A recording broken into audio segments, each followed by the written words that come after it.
All right. Well, I'm not Emily Johnson, but I'm going to tell you a story. So, 3 out of 4 of you are my own children, so I know you like to hear stories about when I got in trouble as a kid.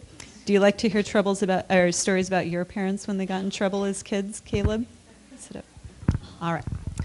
Well, so I was going to tell you another one, but I'm going to, since our sermon today is about patience, I thought of a story from when I was a kid that involved an issue where I wasn't patient, and it got me into trouble. So when I was a girl, we just had Halloween, and we used to go trick-or-treating around our neighborhood. And, of course, my brother and I loved to get lots of candy. And every year when we would go, we would get a big bag full of candy. And so my mom would take our candy and our bags of candy, and she'd put them on top of the refrigerator. And she would allow us to have like 3 pieces after dinner every day or something like that. So every day we'd get to pick out whatever 3 we wanted, and then the bags would go back up. Well, one day, so our house, I grew up in a little house, and in the back of the house was this little, kind of in back of the kitchen, was this little area where the refrigerator sat. And then there was a door, and it went downstairs into our basement. And my mom used to sew our clothes when we were kids. So she would be down there sewing clothes, and we'd be upstairs playing or whatever. And so one day, my mom was down in the basement. She was working on her sewing machine. I could hear her music playing down there. And I started to think about the candy up on top of the refrigerator. And I thought, sure would be nice to have a piece of candy right now. And then I thought, no, I shouldn't do that.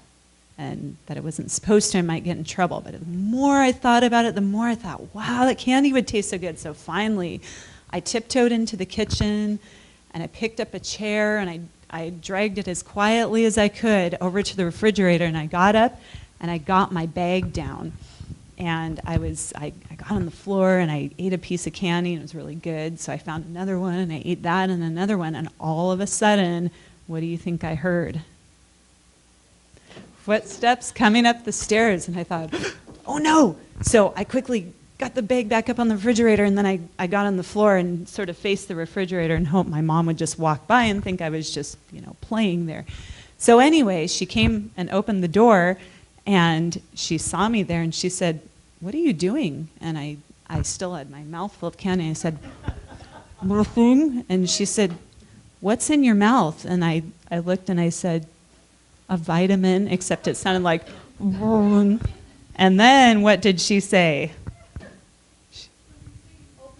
She said, open your mouth. And what was in my mouth? Candy. And she said, go spit it out. So I went and spit it out. And then she took my bag of candy and she threw it away. So guess who got to watch her brother eat candy every day after dinner? And guess who didn't get any? Right? So do you think it would have been a lot better if I had, well, for one thing, I told a lie, right? That wasn't good. I have another story about another time I told a lie and blamed something I did on my friend, and you guys know that story. Maybe you'll hear it sometime for a children's story.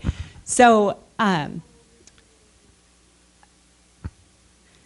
do you think that it would have been better for me to be patient and obey and not tell a lie, right? It would have been better to be patient, right? The candy sounded good right then, but then I wasn't patient, and it led me to do a string of things I shouldn't have done. And then what happened? And then I lost the candy, right? Then I lost the good thing I would have had if I'd just been patient. So the Bible says, this is James chapter 1, verses 2 through 4. It says, my brothers, count it all joy when you fall into various trials. Now, that doesn't necessarily mean the trials we bring on ourselves because we do wrong things, but nonetheless, count it all joy when you fall into various trials, knowing that the testing of your faith produces patience. But let patience have its perfect work, that you may be perfect and complete, lacking nothing. So patience is hard to have sometimes. God is patient all the time, and I think The pastor will tell us what our sermon's about, but our sermon has to do with patience today. It's good for us to be patient, right? Because it makes us better people. And God uses situations that cause us to be patient to help us to become better people. So I want you guys to remember that, okay? You can go to your seats now.